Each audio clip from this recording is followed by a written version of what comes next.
Something from a couple of reform councils we are starting to see so far, and if it's done in one reform council, it will be done very, very likely in other reform councils. Why?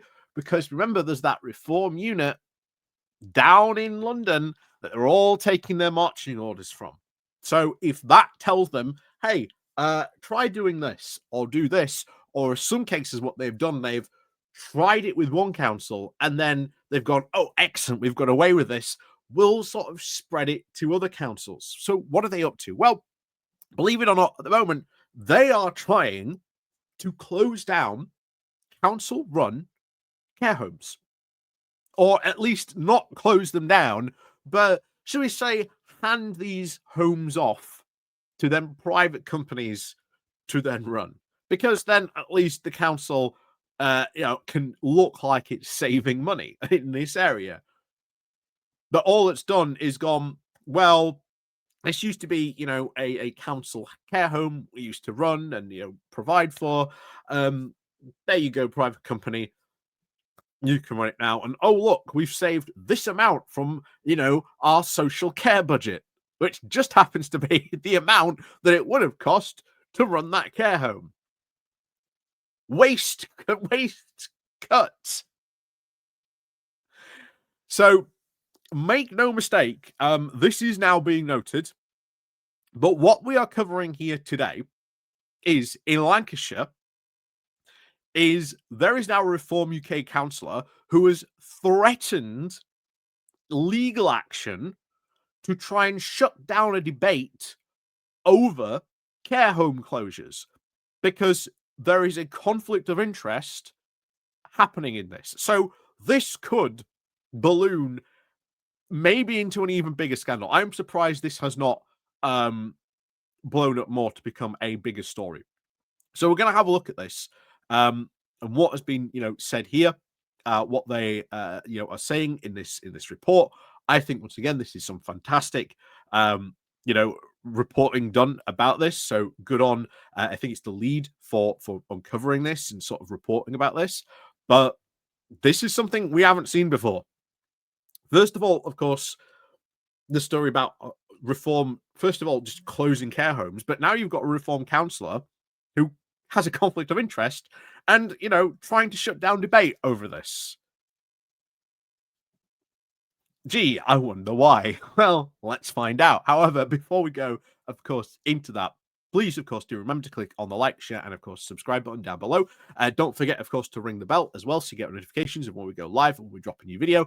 There are, of course, links down below, the Patreon page, the Buy Me Coffee link, the YouTube thank you button, and, of course, as always, there's the YouTube membership down below as well. There is, of course, the QR code up here. That'll take you straight to, of course, the Patreon page. And, of course, let's crack on then straight into this. So this comes from The Lead, and this is their stuff that they've been looking into this. And this actually comes from people working in Lancashire County Council staff, because they have been threatened by legal action by this guy.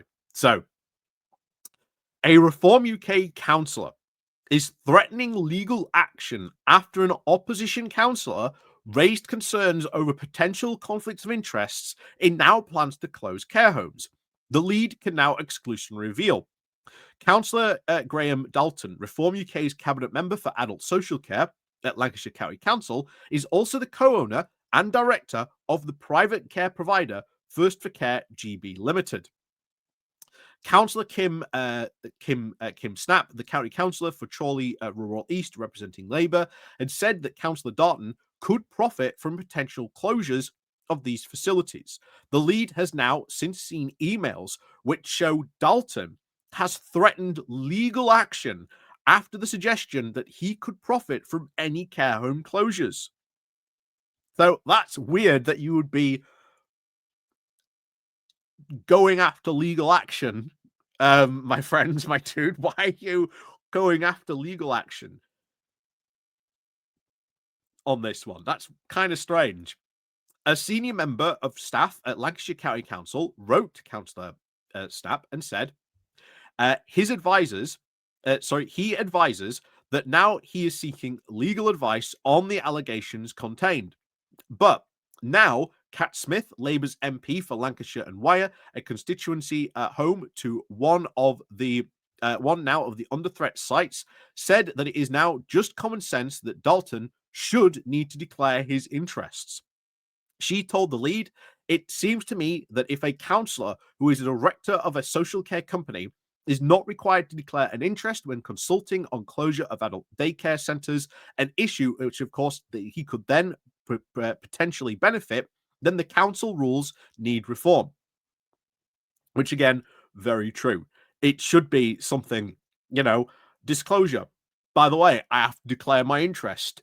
Why is he not disclosing this pretty much at the start of any council meeting? That will be actually interesting, something to look up. Has this guy actually ever declared his interest in any meeting where any issues around care homes have been discussed? Because that is sort of a conflict of interest there, that he is a CEO, and I think what was it? He's the co-owner and director of a private care provider. He should have to declare that pretty much almost every single time when he's on any scrutiny panels or boards discussing this. So back to this. They said any, of course, reasonable person would, of course, expect a councillor in such circumstances to declare an interest. It was just common sense.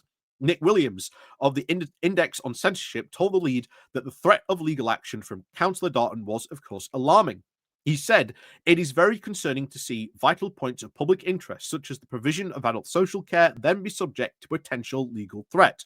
Elected officials must be free to ask questions, highlighting concerns, especially those raised by their constituents, in an open and transparent manner. The threat of legal action could, of course, severely hinder any discussion of the public accountability, which also now sends a message to others to avoid this topic altogether." Lancashire, of course, that's of course the council, the thing. Can we bring this up? There you go. So there you go. That is the legal letter, although I don't know you can still see it on here. It's quite small, but I'll go through it. Good morning. I've been contacted by County Councillor Graham Dalton in relation to a Facebook post you've made here. Again, he references a Facebook post. Councillor Dalton has asked me to contact you to ask you to delete this post immediately and post an apology. He advises that he is now seeking legal advice on the allegations there contained. I know you have previously asked the following related questions. Now to Helen Combs. Question: I've been asked by residents today if it is, of course, appropriate for Councillor Dalton to launch the consultation review of adult social care provision when he is part owner of a care provision company. The response now, as the cabinet member responsible, it is important that Councillor Dalton, of course, demonstrates ownership and responsibility for that consultation. This is something that the cabinet member would, of course, generally be expected to do. I am then content that he is now fully and declared his interests and that there is no conflict of interest. Even then, I would be questioning his conflict of interest on that. That is still kind of odd. That to me is still, to me, a big no-no on that one. So back to this. So Lancashire, of course, County Council said they do not believe there is a pecuniary or a non-pecuniary interest to declare in Dalton's role of the first care for GB Limited, but of course they have advised him to make it known from the start, at least, of the meetings, where he did, of course, for the first time at the Health and Adult Social Services Scrutiny Committee on the 5th of November. So has he not been doing that before he was advised to? Has he not been doing it before he was advised to? It's again, very odd indeed. Dalton, of course, previously said, I have decades now of experience in the healthcare industry as a registered nurse. I am, of course, part owner of a healthcare company which provides complex nursing and other healthcare support for other people in their homes. I do not financially benefit from any decisions made by the county council, nor do I hold any pecuniary interests, which, of course, influence my role as a councillor. But the First Care for GB Limited websites do state that they do offer services ranging from simple to complex care, which suggests that there could be an overlap. Councillor Snap did say that lack of transparency here has been a disgrace. In total, there are now 10 Lancashire County Council run residential care homes. The daycare facilities that are now subject to the controversial review will, of course, be assessed for their viability after the buildings from which they operate are deemed to be in a significantly now poor condition. A public consultation is currently underway in any way to possible renovations of these services, 5 care homes, and of course 5 daycare centres, which could of course see them shut next year. The authority, of course, stresses that no decision has been made. The progressive Lancashire opposition, made up of independent and Green members, said that if there was a case, then there would, of course, need to be a time frame to establish the moving of these residents now from their homes. One, of course, cites a 106-year-old woman, and the plans have, of course, led to widespread pushback from opposition councillors and concerned families alike. So we'll see, but that is very odd. That is very, very odd. On that one, very, very odd indeed. If this was this guy, right? If this the guy was serious about openness and transparency, why lead the consultation? Why not hand it over to someone else? I mean, that sort of solves your conflict of interest, right? You're not involved in that consultation. That stops other councillors being able to question that. But to me, that's kind of weird. That's kind of strange. And also that you are, threatening legal action because someone has generally asked you quite reasonable question, hey, you're involved in this. Could you not potentially profit from that? That is, I would say, a very reasonable question. Very reasonable question indeed. It should be up to Dalton himself to then go, no, I am not going to profit from that. Here's why I'm not going to profit from it. That is what, honestly, he should do. If he doesn't, want to be accused of that, openly state, this is why it's not going to happen. Because of this, this, and this. Problem solved. You don't have to threaten legal action. Unless, of course, but, so yeah, we'll see. We'll see what happens, but I think that is some cracking reporting going on there from them. This is type of stuff that needs to be, highlighted more. Unfortunately, because of the lack of, local newspapers anymore, local journalism, that has now slipped away. It is left to, again, sites like this. Byline Times do, again, regional stuff, which, again, they do very good local reporting on stuff on that front. The whole BBC-funded local democracy reporting service has proved to be a fantastic resource. The BBC and generally should put more money in that because it has proved to be a very, very, very good source for local reporting for areas that don't have local newspapers anymore, or areas where there are just a complete dearth of that type of skill or availability of that stuff. Then people, guess what? They get it from local social media Facebook pages, which can be, again, questionable at best on that front. So we'll see what happens in this regard, but make no mistake, this isn't just happening here at this council. There's a couple of other councils that are now looking at trying to close down council-run care homes, because then they can go, oh, look, our adult social care budget is okay now because we've cut waste. Really? You did that by closing care homes and probably shuffling those people off to more private-run care homes. I mean,